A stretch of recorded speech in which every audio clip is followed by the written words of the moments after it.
Olá, aqui é o Dr. Jonatas, gravando aqui um vídeo sobre os casos que eu atendi hoje, né? Um novo formato de vídeo para o canal que eu estou planejando. Então, se você gostou desse formato de vídeo, já deixa aí nos comentários se vai ser interessante para você. Toda semana, quer dizer, todo mês, né? Pelo menos 1 ou 2 vídeos desses por mês, aos sábados, que é quando eu atendo nos interiores. Hoje eu atendi alguns casos. Falando dos últimos, né? Primeiro aqui nessa clínica, primeiro a gente atende as consultas, depois fazemos as punções. Hoje tinha marcado para mim 1, 2, 3 punções. Dessas 3 punções que estavam marcadas, eu não fiz nenhuma das 3. A paciente tinha um nódulo grande, 3 centímetros, um nódulo misto, isoecóico e hiperecóico, de baixa suspeita, que estava incomodando ela, tinha certos sintomas de entalo e tinha indicação de punção. Porém, conversando com a paciente, a gente vê que a tireoide não era o maior dos problemas. Paciente com histórico de hipertensão arterial, tomando 3 remédios, uma senhora de 44 anos, que mesmo tomando esses 3 remédios, tinha episódios em que a pressão ia para 20/11, ia bater na emergência, com histórico de sangramento nasal, grande quantidade de sangramento nasal, epistaxe, que pode estar relacionado ou não com essa pressão arterial, né, mas pode ser um problema próprio do nariz. Então, esses problemas são problemas sérios que, inclusive, podem matar muito mais do que a tireoide, do que esse nódulozinho de aspecto benigno, né? Então, qual foi a conduta? A gente mediu a pressão antes de iniciar a punção e estava lá 15/10. Então, o exame de punção é um exame seguro, só que é arriscado você fazer esse procedimento, furar a tireoide, né, com a paciente com a pressão muito alta, né? Existe o risco de ter um hematoma após a punção, esse hematoma crescer, se expandir e comprimir a traqueia, causar insuficiência respiratória, o paciente não conseguir respirar, né? Então é algo muito raro, mas que pode acontecer. Comigo nunca aconteceu e eu espero que nunca aconteça, né? Então a gente não fica se arriscando à toa, né? Já que é um caso tranquilo e a paciente tem um problema muito mais sério, orientei que ela procurasse um cardiologista para tratar essa pressão alta. Além do cardiologista, procurar um nutricionista. Às vezes a pessoa que é hipertenso se alimenta de alguns alimentos que têm uma quantidade muito grande de sódio e a pessoa nem sabe disso. Por exemplo, linguiça, bacon, esses alimentos ultraprocessados, azeitona, miojo, macarrão instantâneo, tudo isso tem muito sódio e pode fazer a pressão subir, né? E às vezes a pessoa ingere e nem sabe. Então, o mais importante, tratar essa pressão arterial, né? A hipertensão arterial é uma doença muito séria, mata muito mais do que câncer de tireoide. Ela causa um risco aumentado para infarto, um risco aumentado para AVC, coloca os rins em sobrecarga, é uma das principais causas de insuficiência renal. Então, o paciente vem com um problema, a gente precisa sondar os outros problemas, né, para não cometer iatrogenias, né? A outra paciente para punção era uma moça jovem, 22 anos, que abriu o quadro com hipertireoidismo e depois desenvolveu hipotireoidismo, mas que a família não sabia a causa, não tinha exames para mostrar qual foi a causa desse problema. Provavelmente ela teve tireoidite de Hashimoto, né? Esse comportamento, o hipertireoidismo resolveu muito rápido com o tapazol, não precisou de iodo nem nada, e aí veio para mim com a solicitação de fazer a punção, né? Eu avaliei e, para zero surpresa da minha parte, não tinha nenhum nódulo. Todas as imagens encontradas em outro ultrassom que ela fez eram o que a gente chama de pseudonódulos. O paciente que tem doença autoimune da tireoide, né, a tireoidite de Hashimoto, doença de Graves, inflamação crônica da tireoide que acaba alterando os hormônios, a tireoide ela fica com a textura heterogênea e às vezes o médico, ao fazer ultrassom, pode encontrar imagens que parecem nódulos, mas não são, né? É só a tireoide toda irregular. A tireoide normal, no ultrassom, ela é toda lisinha e essa ela era toda irregular. Parecia tipo uma pedra de mármore, um granito com muita granulação, né? E aí quando você olhava em certos ângulos parecia ter nódulo. A conduta desses casos é só acompanhar. Em geral, a tireoide nessas doenças ela tem uma tendência a involuir, ela vai atrofiando, né? Então a preocupação é bem baixa, mas é importante acompanhar com ultrassom porque às vezes pode sim, né, ter um nódulo e ser um câncer, mas nas imagens que eu vi dessa paciente não tinha, então não fiz a punção. E a terceira paciente era uma paciente jovem também, com muita ansiedade, com muita insônia, de tanta preocupação, sentindo sintomas vagos de dores no corpo, com compulsão alimentar por conta da ansiedade, comendo muito, engordando. Então, um paciente assim, com muita ansiedade, a gente tem que se preocupar, porque a ansiedade é uma doença séria, né? Existe um problema chamado transtorno de ansiedade generalizado. O paciente com transtorno de ansiedade generalizada é uma pessoa que está passando por um momento de dificuldade que a causa nem sempre é aparente, às vezes é alguma coisa que está lá no subconsciente, às vezes até um nódulo na tireoide, um câncer de tireoide pode desencadear esse excesso de preocupação. A pessoa fica constantemente em estado de alerta, né? Fica com os nervos à flor da pele, às vezes começa a ter somatização, a mente tão preocupada que traz sintomas físicos, e esse transtorno de ansiedade generalizada, se não for tratado, em algumas pessoas pode progredir para depressão. Depressão é uma doença séria que a pessoa perde completamente o prazer de viver, a pessoa não sai do quarto, a pessoa não consegue resolver nenhum problema, ela às vezes pode até pensar em se matar. Então é uma doença muito séria. E todo paciente com ansiedade precisa procurar ajuda. Às vezes a pessoa não quer procurar ajuda, mas os familiares precisam reconhecer isso, entender que às vezes a pessoa está passando por uma dificuldade mesmo, né? E foi nesse caso, né? O paciente veio com um nódulo para fazer a punção. O nódulo dela até tinha uma indicação de punção questionável.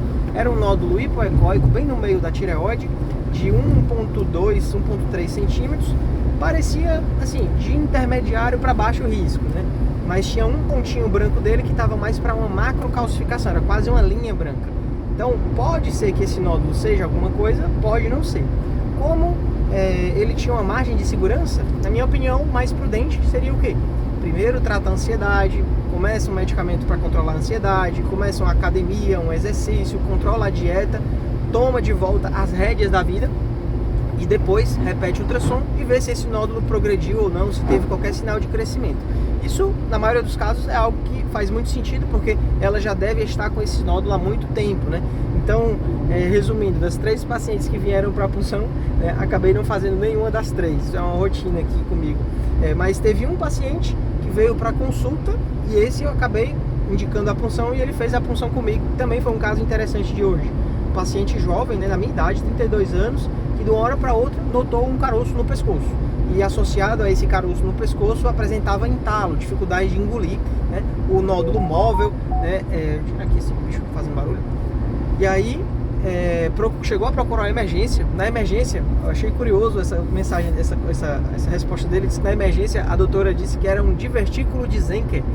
Divertículo de Zenker é uma patologia do esôfago, em que há uma fragilidade da parede do esôfago e ele forma um divertículo, tipo uma bolsinha, né, de mucosa que pode acumular alimento, e realmente ele pode aparecer no pescoço, mas em geral aparece em pessoas muito idosas, né, 70, 80 anos. Um paciente de 32 anos, a primeira hipótese nunca é divertículo de Zenker, né?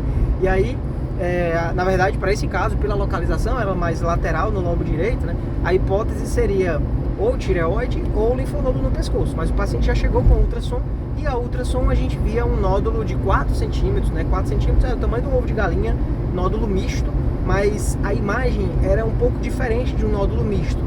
O primeiro que não tinha nenhuma vascularização da parte sólida desse nódulo misto, ele todo era um nódulo grande, todo sem nenhuma vascularização dentro do nódulo, só nas bordas, e a parte interna, a parte sólida, parecia mudar de posição, como se fosse um líquido espesso.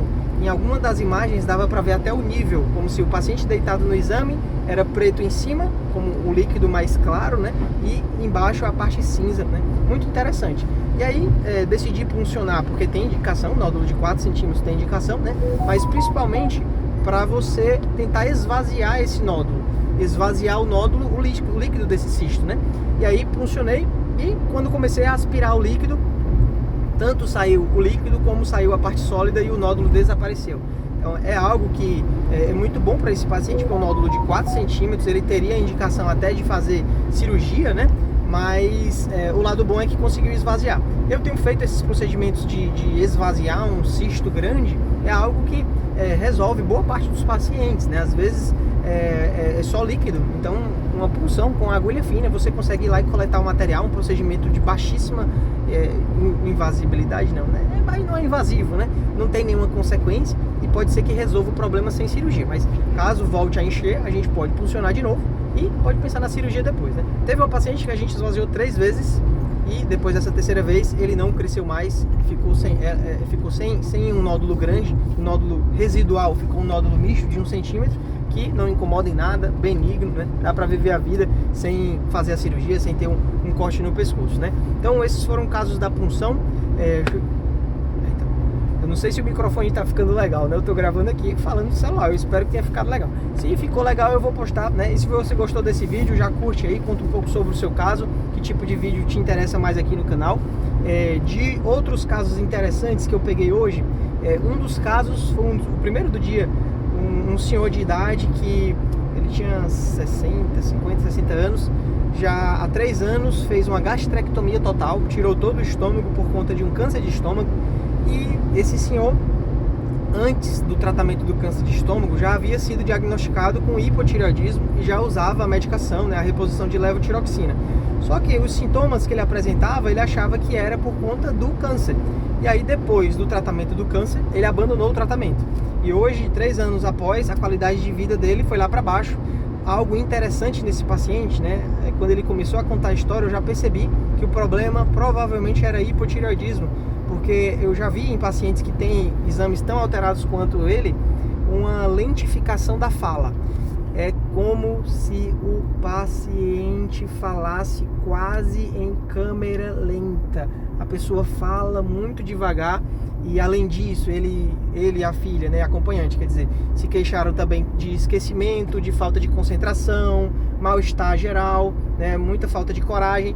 Então, quando ele me mostrou o exame, está dado o diagnóstico, TSH acima de 50, né, um TSH muito alto, né, e o T4 livre 0,4. Então, dado um diagnóstico bem fácil de hipotireoidismo, a tireoide parou de funcionar de vez, né, e aí prescrevi a medicação já na dose de 100, a dose de pacientes que não tem mais a tireoide, só que esse paciente tem essa peculiaridade, né, ele não tem o estômago, então pode ser que tenha uma dificuldade em ajustar a dose porque ele não tem estômago. Algo interessante, eu perguntei para ele, né, como é que ele comia hoje em dia, se ele conseguia comer um prato grande de comida por não ter estômago. O estômago é um órgão que ajuda entre as refeições, ele armazena o alimento entre as refeições, então é por isso que você consegue comer uma quantidade considerável de comida, porque a comida fica lá no estômago e depois vai sendo liberada aos poucos para o duodeno. Esse paciente não tinha estômago, né, fez a gastrectomia total. Então ele, no começo, nos primeiros dias após a cirurgia, ele só conseguia comer 50 ml, né, uma quantidadezinha de nada, um copinho de café, né, e isso foi aumentando aos poucos e hoje em dia ele come normalmente, a quantidade normal. O único cuidado nesses pacientes é ter que repor a vitamina B12, porque o fator intrínseco é produzido no estômago e ajuda na absorção da vitamina B12, ele não tem mais estômago, mas talvez tenha dificuldade com o hormônio. Se tiver dificuldade, a gente aumenta a dose e no final vai dar tudo certo, né? O importante é a pessoa se cuidar, né? E ele vai sair desse hipotireoidismo muito intenso, né? O que mais de casos que eu atendi hoje? É tanta gente, né? Atendi muita gente hoje, mas falei muitos casos interessantes aqui. Eu atendi uma paciente que eu operei, já está com 2 meses, era um bócio multinodular, uma tireoide grande, causando vários sintomas de entalo. Havia punção benigna, mas um dos nódulos não era muito bonito. Na hora da cirurgia foi tudo tranquilo, um dos nódulos era durinho, a palpação, talvez até pensei que fosse no final na biópsia. Descobri um microcarcinoma nessa paciente, mas no final, graças a Deus, veio tudo benigno. E hoje a dose da medicação que foi iniciada após a cirurgia, a dose do Puran foi a dose de 100, e no TSH estava 0,2, estava excelente, né? Cálcio também excelente, tomando apenas um comprimido de cálcio. A única queixa dessa paciente era uma cefaleia, uma dor de cabeça que talvez não tivesse mais nenhuma relação com a cirurgia, já que com a cirurgia estava tudo indo bem. A cefaleia mais comum, a dor de cabeça mais comum que nós temos é a cefaleia tensional. É um tipo de dor de cabeça que ela vem aqui na testa e aqui na nuca. Ela nem sempre é uma dor, é uma sensação de peso, uma sensação cansada, e ela é muito comum, né? Geralmente é como se fosse um sinal amarelo, né? O seu corpo está lhe dando sinais de que alguma coisa não está bem. Então, pode ser relacionado ao hormônio da tireoide, né? Se não estiver bem compensado, pode ser alguma preocupação, estresse, pode ser sedentarismo, pode ser desidratação, se você estiver bebendo pouca água, é possível sim sentir dor de cabeça por conta disso. Pode ser problemas relacionados à visão, às vezes você tem a pressão do olho mais aumentada, às vezes pode ser astigmatismo, ou você está forçando muito para ler, né? Mas uma das causas muito comuns desse tipo de dor de cabeça é a tensão muscular. Então, aqui nessa região do dorso, nós temos uma quantidade muito grande de músculos, e como hoje em dia é costume a pessoa ficar com a cabeça assim, mexendo no celular, ou até muito tempo sentado, né, sem se movimentar, essa musculatura dessa região, é possível que esses músculos acabem acumulando áreas de contratura, de nó muscular, de tensão muscular, e essa dor da nuca acaba se irradiando, né, para a cabeça, né? Então o tratamento às vezes envolve o uso de relaxantes musculares para aliviar essa tensão muscular. Claro que isso é só para tirar da crise, né? É importante a pessoa fazer exercícios de musculação, fazer academia, zumba, alguma dança, natação, hidroginástica, porque à medida que a gente vai envelhecendo, a gente começa a perder massa muscular. E se você é totalmente sedentário, você não está cuidando da sua saúde.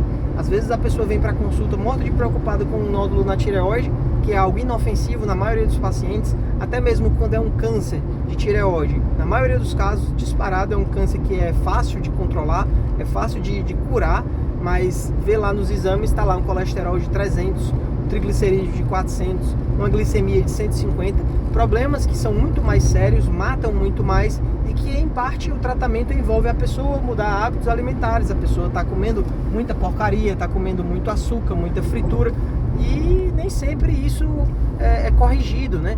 Então é muito importante a pessoa cuidar esses outros aspectos da vida, né? Para não ter outros problemas, né?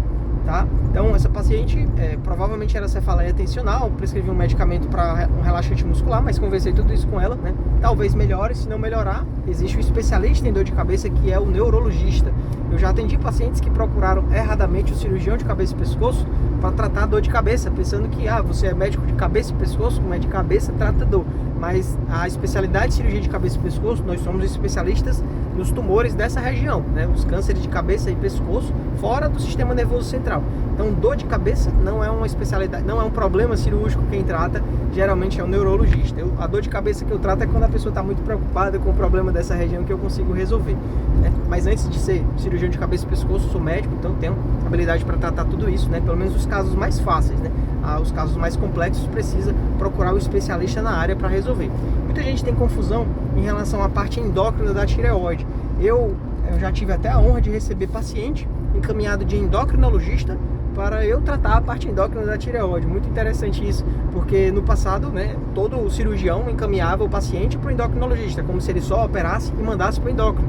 Sendo que o cirurgião de cabeça e pescoço, ele é o cirurgião da tireoide. Eu tenho que saber manejar muito bem um paciente com hipotireoidismo, hipertireoidismo, porque tanto eu vou operar o paciente, tenho que compensar bem antes, como depois da cirurgia, esse paciente vai ter que ser conduzido para ajustar bem os hormônios e ter qualidade de vida. Então, é papel do cirurgião saber conduzir isso também. Eu costumo comentar a analogia, né? Existe o neurologista e o neurocirurgião, né? Existe o cardiologista e existe o cirurgião cardíaco.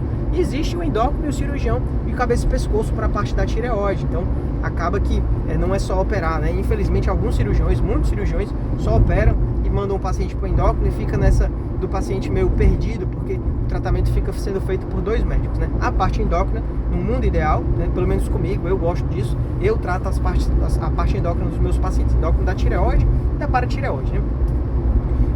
Outro caso interessante que eu atendi hoje, eu lembrei agora, foi um senhor de idade, 76 anos, com vários nódulos na tireoide, uma tireoide toda heterogênea, né? Não chegava a ser um bócio multinodular, porque a tireoide não era grande, mas havia vários nódulos mistos e isoecóicos de aspecto benigno. E assim, depois de certa idade, quando a pessoa já tem alguns problemas de saúde, um nódulo na tireoide, né, sabendo que na maioria da população é algo que você encontra no ultrassom, um nódulo na tireoide não é algo preocupante, é algo muito comum. E se o nódulo não estiver crescendo, que era justamente o caso desse paciente, né, o nódulo não estava progredindo, não tem muita necessidade de você fazer punção, de você pensar em cirurgia, porque é algo que talvez só vá dar trabalho daqui a 20 anos, 30 anos. Sendo que se a pessoa já tem 76, né, você nem sabe se vai chegar até lá, né? O mais importante é você acompanhar e só mudar a conduta se houver mudança no caso. Mas se o caso está estável, não tem nenhum sinal de malignidade, não tem nenhum sinal de progressão, muitas vezes é mais prudente você só acompanhar.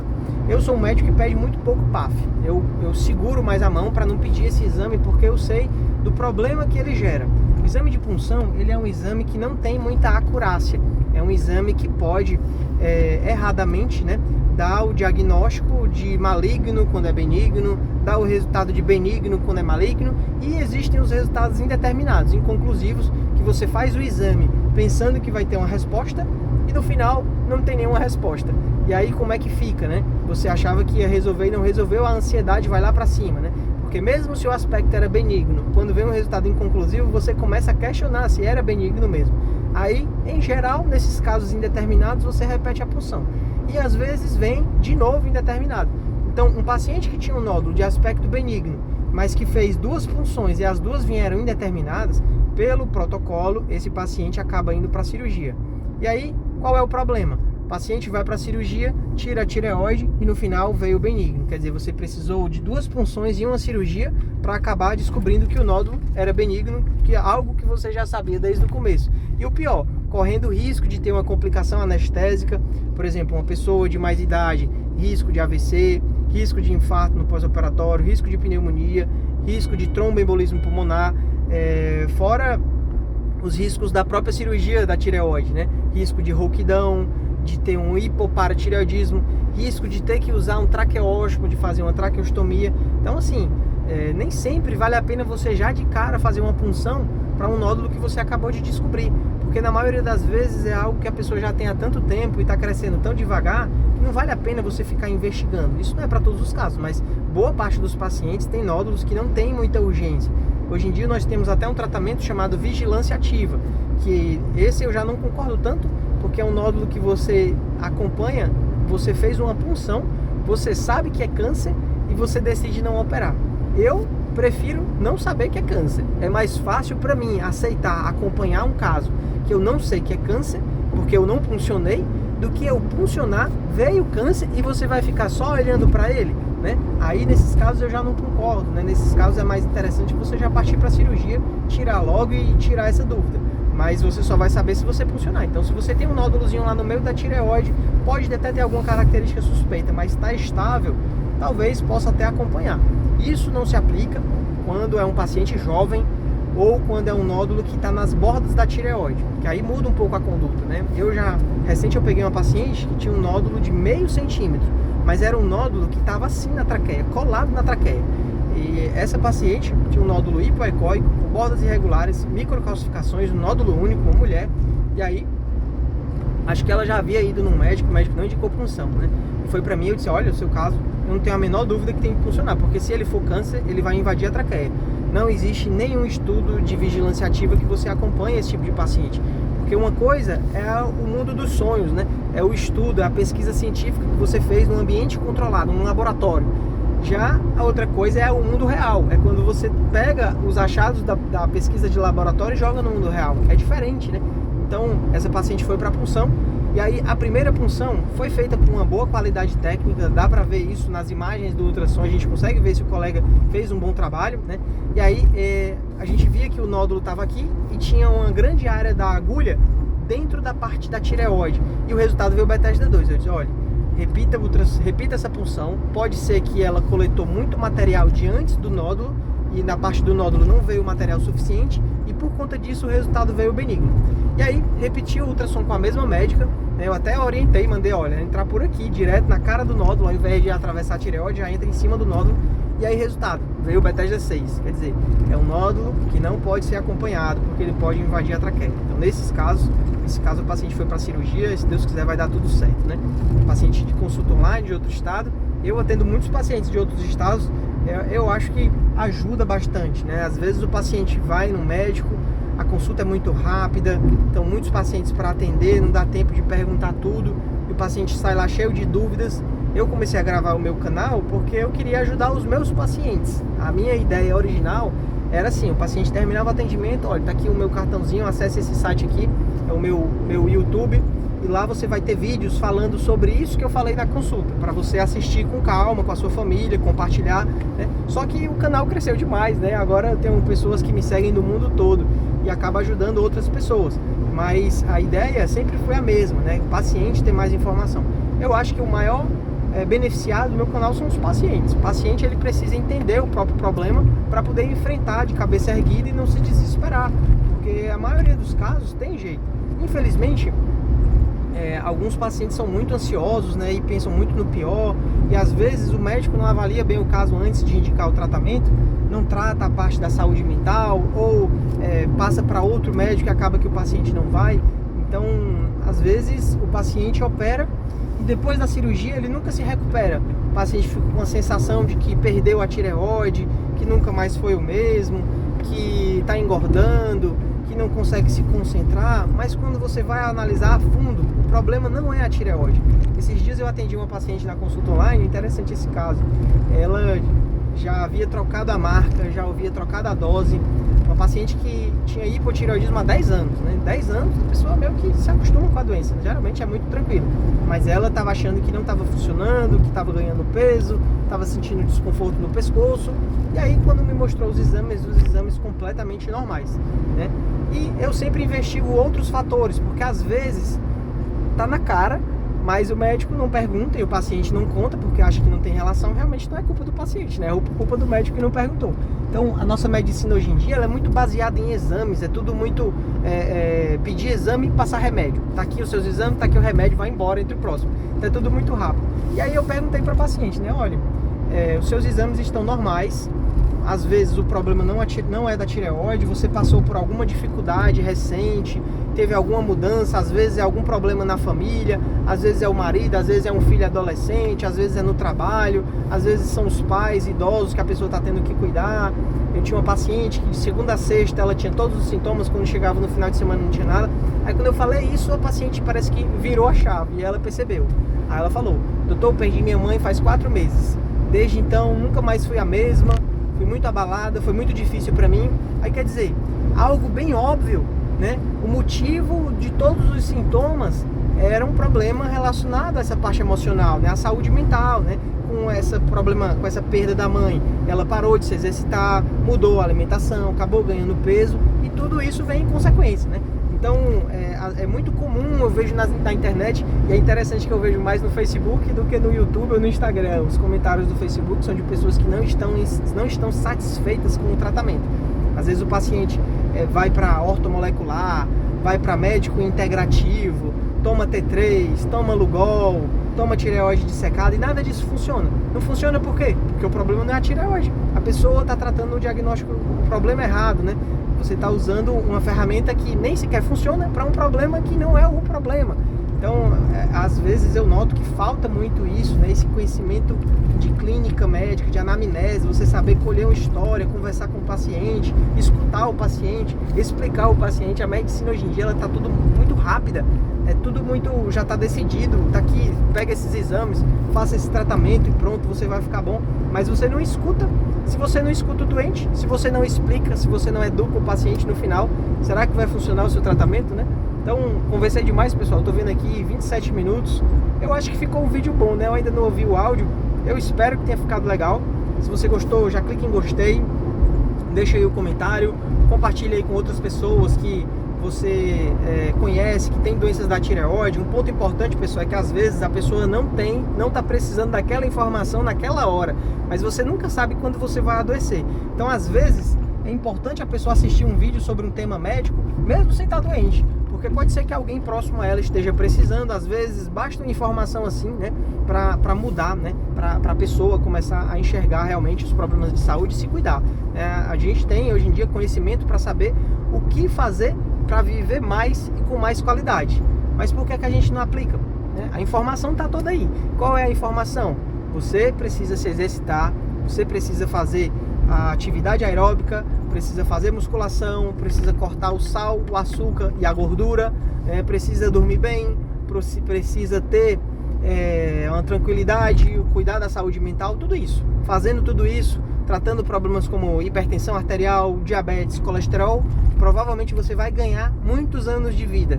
E isso, infelizmente, a gente não vê. Eu incentivo todos os meus pacientes a se exercitar porque é meio que uma fonte da juventude. Você ganhar músculo, você se exercitar é algo muito benéfico para a sua saúde em todos os quesitos. É algo que no passado as pessoas havia uma campanha muito grande para parar de fumar, né? Então, na minha infância, eu lembro que havia toda essa perseguição com a pessoa que fuma, até que hoje em dia, graças a Deus, diminuiu a quantidade de pessoas que fumam. Mas hoje em dia a gente não vê a mesma campanha, né, para você ir atrás das pessoas que estão sedentárias, obesas e que comem muito açúcar, muito doce. Esses 3 hábitos, né, o sedentarismo, a obesidade e o açúcar, é o novo cigarro. Se você continuar nesses hábitos, você vai ter mais câncer e você vai ter mais doença cardiovascular.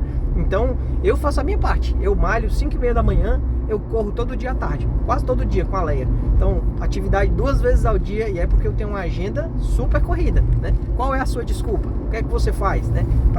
Por que que você não faz, né? Arranje um tempo, acorda mais cedo, vai dormir mais tarde, mas não fique parado. Se parar, enferruja. Se parar, cai. É isso aí, pessoal. Até o próximo vídeo. Valeu!